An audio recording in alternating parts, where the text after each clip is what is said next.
Hi, LA Progressive and Hollywood Progressive friends and family. I'm joined here with Mario Solis Maric, an old friend, a contributor to the LA Progressive, a wise soul.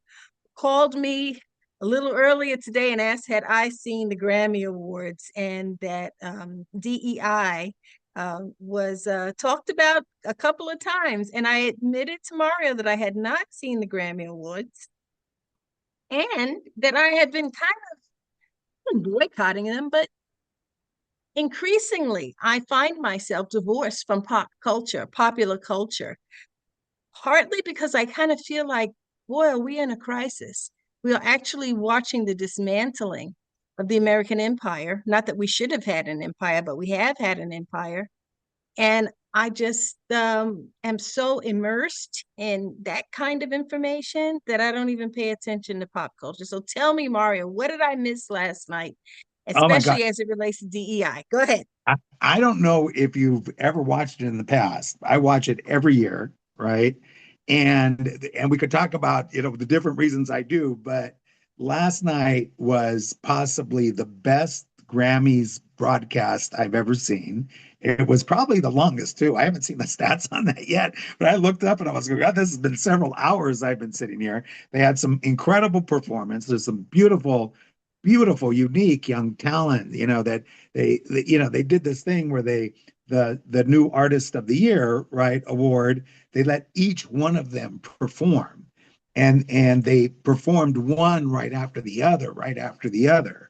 So it was this beautiful block of music that was really exciting and all unique, and it was just a great show. But in smack in the middle of the show, um, the president of the Recording Academy, Harvey Mason Jr., is introduced by Trevor Noah in a really weird way. Trevor Noah says, "I never thought that." Who was the host, right? He said, "I never thought I'd see what I'm about to see." And so he introduces this guy, and I thought it was kind of a joke because usually the president, the Grammys come out, they'll tell you how the votes were tabulated or something dumb Right. like that, right? And so he comes out and he starts talking about, now I don't know if you remember this, but I think it was like 2020 or 2021, the weekend, the music pop superstar, the weekend, boycotted, said he was going to boycott the Grammys and called on other artists of color to boycott the Grammys because he said there was a lack of transparency on the way the voting was done, that there was it wasn't diverse, nobody knew what was going on, right? It was not reflective of the actual stars, right? Of the people who make the real money for all of these big producers and big conglomerates. And so he called for a boycott. So the president, Harvey Mason, says he woke up to those headlines and starts talking about what his reaction was to that. And then he starts, and so the reaction to that was that, and he didn't use these words, but these are my words. The reaction to that is he started a diversity, um, equity, and inclusion program within the Recording Academy. And so he started talking about that process and talking about all they had accomplished. Now, keep in mind, this is in the backdrop. There's two major backdrops here. There's the backdrop of California being under attack by President Trump and really the Republican Party, right? For like we're zany or we're not, we don't know what we're doing or we're not practical or don't have common sense, right? And there's also this attack on California, by the or by actually the attack nationally by the administration on diversity, equity, and inclusion programs.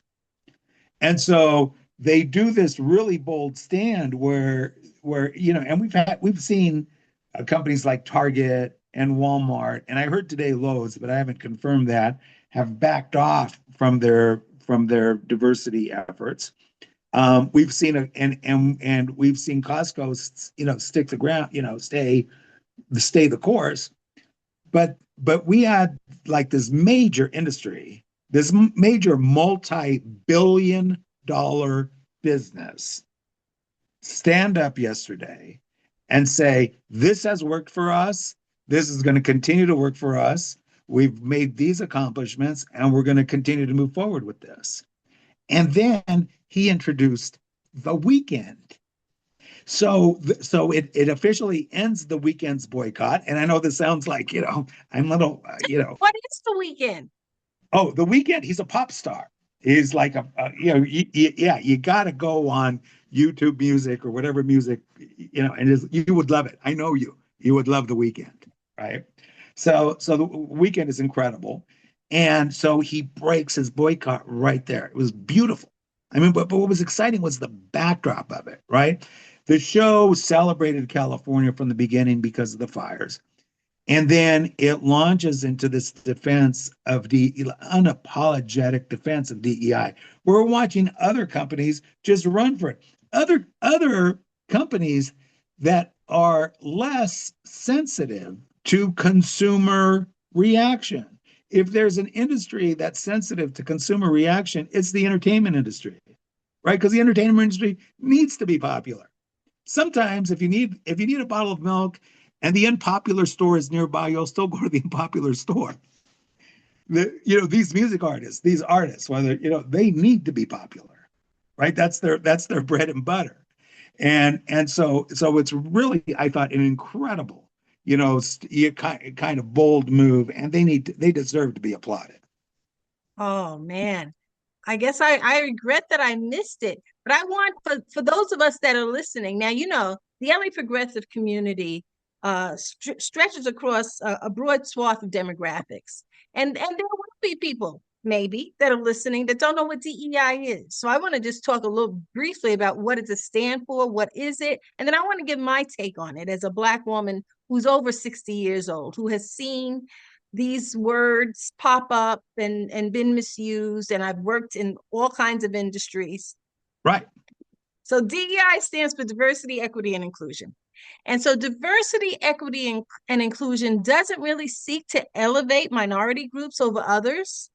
It's not about that at all. It's about being inclusive rather than marginalized, rather than allowing for discrimination to exist. And I got to tell you, from the time I started working for other companies outside of my own company, so right now I work for my own company, the LA Progressive, but before I worked for the LA Progressive, I experienced discrimination Right.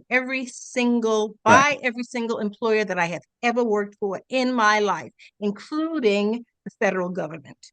So having DEI brings to the fore the need to be intentional about including people, the need to be intentional about providing a diverse group of people, just like the group of people in the United States. It's a diverse group. Diverse is not a term that replaces Black or brown.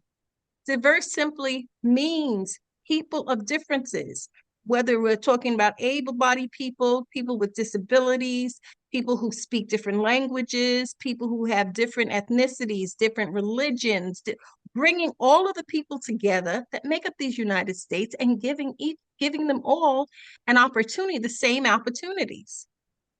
Right. So And yeah, there's this myth. I'm glad that we're having this conversation, but there's this myth, right, that diversity, equity, and inclusion programs are somehow racial preference programs. As a matter of fact, the mainstream media often refers to them as racial preference programs, and that is absolutely not the truth, right? and absolutely and not. so because basically the applicants or whatever need to meet the same qualifications as anybody else, except that what we found over the decades is that somehow the pool that people pull from in order to get those applicants or those new executives or those new board members are basically not, the pools themselves are not diverse. And so people do have to make, unfortunately, still an extra effort to make sure that their applicant pool, from which they choose the most qualified people, right, are diverse so that they could kind of end up with that outcome eventually, right? So it's a long haul, but when I hear the current administration talk about diversity programs and equity inclusion programs, and they frame it as a racial preference program. Do you know the biggest beneficiary of a racial preference program in the federal government right now is Elon Musk. And the reason I say that is because he started his company with a certain level of wealth. Now, we could argue how much of that wealth he needed to start his company and how brilliant he was with that wealth or whatever, right? But he went to college and he had that seed money, right? That he inherited from his family, and his family was able to give him a life of access and privilege because his family benefited from one of the most notorious, biggest, right, racial pro racial preference programs in the world, and that was being a white person in South Africa before apartheid. Right? Think about this. During apartheid. Yeah, during apartheid, the his like at the most, right, at its peak, the white population in South Africa was 20% of the entire country. That was at its peak. It hovered somewhere between 10 and 10% of the entire country. That means that Elon Musk's father did not have to compete with 80% of the country, right? He did, because blacks in South Africa couldn't start businesses, they couldn't own property, right? And so the access to wealth, property, and opportunity was limited to a small group of people. So we don't know if Elon Musk's father could have really made it in a country where he would have to compete with everybody in that country, right? We just know he was able to succeed with that huge preference program. Now that's a preference program, and that is nothing like the DEI programs that we're talking about right now. It certainly is not like what the Grammys is doing, or even what Costco is doing, and some of the other countries that haven't backed off. And to me, it's just crazy that companies are backing off of this, right? Yeah, Because yeah. because to So me you're it seems like talking. they weren't into it anyway. No, they weren't.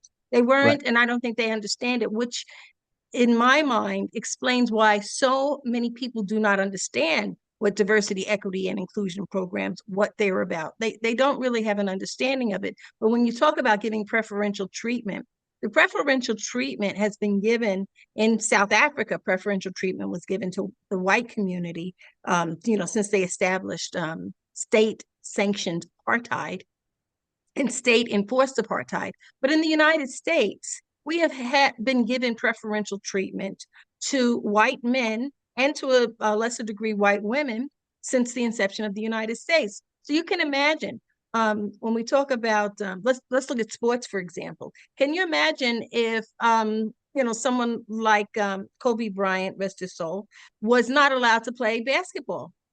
There was Right. a time when so then that means that the standards of basketball are lower. It's easier for other people to get in. When you open the doors to a broader cross section of human beings, you really raise the standards for everyone, Right. especially when you don't change the requirements of the job, but you want to give an equal opportunity to everyone who can do the job. Right. And it gives you this great big group of people to choose from. And you're right, competition gets more intense, and that's a real meritocracy, right? That is a real meritocracy, excluding people or only choosing your family members and nepotism, other in order, to get these jobs, or from a certain community, or people that went to a certain college or belong to a certain country club, right? It kills merit, kills a merit-based program. One of the things that I think that what's kind of weird when we're having this conversation is there's that issue, but I think in California we also have like a separate kind of different bar as well, and that's because let's take for instance the issue of government contracting. In government contracting, the fact that so many counties in this state, and including the state government itself, has not been able to have subcontractors and business people that are reflective of the population is really it's not just that they're not doing DEI, it's actually a system failure, right? If we have people that are, companies that get the same contracts over and over again, right? That is a system failure. We have but the majority of new companies in the state of California are owned by women or people of color. And the fact that you don't need to have a special program, right, for those people to be able to compete. If those folks aren't able to compete, it's because there's something wrong with the process, right? I mean, there's something fundamentally wrong when you have a plurality minority state, right? You have an extremely diverse pool here of businesses. Once again, the younger businesses are mostly owned by women and people of color, and mostly women of color actually. And so the fact that they're like not they're not actually easily being able to compete, right? Not being given the contracts, but not being able to compete means that there are barriers, within the application system, the grant making system, the bidding systems. And I think that for us, we have a special burden because it comes down to this for me. If you want to do brass tack, we all, everybody that pays state taxes, whether it's property taxes, sales tax, income tax, whatever, those companies, and if you have family members that have companies that want to compete, you pay taxes. That's going in the pool. Those businesses should be allowed to compete. That money doesn't belong to any one group, right? It belongs to the state. If you look at the hiring, I think that Governor Newsom did, some work to open up the hiring practices, for state jobs, which I thought was a big step forward, right? But I think that that's one of many steps that needs to be taken. Yeah, yeah. Well, I'm excited that what happened at the Grammys, sparked you to give me a call. So were there any really noteworthy performances that moved you? I'd say one of the reasons I watch the Grammys is because I tend to, and I don't know if this is the case for you, but I tend to listen to the same music over and over. So I love jazz music, and so I listen to a lot of jazz. There hasn't been a lot of new jazz until the last 3 or 4 years. Now there's starting to be some new jazz, right? And but I still like my 80s and 70s dance music because that's my era, right? So I tend to listen to that. So I like to watch the Grammys because it exposes me to new music and new artists. And I have to tell you, just the artists that were there were just amazing. And then Shakira did a performance. I don't know if you remember this or if you know who she is, but when Shakira was this huge Latina pop star, when she first started, her presence, her performance was, because she's a classically trained belly dancer. And so initially, when she introduced herself as a artist, she did a little bit of belly dancing in her routines, and she hasn't done that for a long time. She returned last night with a brand new song, and she kind of went back to her roots, right? And did not her ethnic roots, but her, kind of performance Belly roots, dancer, and did belly some dancing. belly dancing. And it was beautiful, and it was just really just amazing to see. So she was spectacular. There's a new artist named Sabrina who is it kind of reminded me. I think maybe she had a little bit of Marilyn Monroe mixed in with a little bit of Bette Midler, right? And because she was fun and fresh and beautiful, right? And it was just like this, really wonderful, kind of break because she's so fresh, she's so different. And so there was a lot of surprises. And it was I watch music is so important to me, and because number one, I can't work without music. I have to have music on. It helps me think. It helps my day. When I'm celebrating, I love music. So whether I'm working or playing, I just love music. And I think that, without going into the whole music brings us together or whatever, that, that those cliches, the art is so important. And I think that for all of us that have been working on a number of policy issues and civil rights issues and battles. Right now, I'm hearing that a lot of people feel overwhelmed. And for me, and kind of depressed and, a little bit, not knowing what to do. For me, it's like plug into your favorite art on a, commit to it on a daily basis. If you like music, and I don't care what it is. I mean, I have friends that are metalheads, right? I mean, if that's what it takes to get you going, do it. Whatever that means, or if you got to like flash up classical pieces of art as your screensaver, if you got to tune into some classical or some ballet or mariachi or whatever, right? Use art to waken your soul. Use art to wake yourself up and put yourself right smack in the middle of the fight. Because when you get back into this fight, you're going to realize this is the same old fight, right? Don't be befuddled because the dude's on TikTok, right? It's the same old fight. And we're fighting the same old folks, right? Now, Yeah. this one's dastardly, meaner, but you know what? Maybe that's a clue for where we have to be. But the bottom line is been there, done that. Been there, done that. And if you're, and go to um, people of a certain age that have been through 3 or 4 of these cycles, right? And go to them and talk to them and ask them what's up and depend on them and share with them and re-engage because there's a lot of people that are depending on us that don't even know they're depending on us to step forward and to set this back on the right track. This election was a screw up. We could go on and on about why that was, right? And I think I'm not saying we shouldn't have that conversation, important conversation, but the bottom line is you need to center yourself, use art as a tool, use love and friendship as a tool to gird yourself for battle. This is, because that's where we're at right now.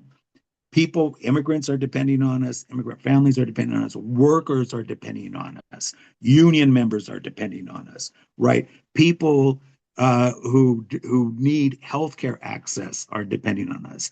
And so, yeah, it's a big one. I'm not going to deny that. This is a biggie, right? But you got to recenter yourself. And for me, it's music. For you, It's for you, it music. could be, No, it's music for you me know, too. Although I mean, I don't necessarily follow pop music, and I don't know the right, names of all the right. current people.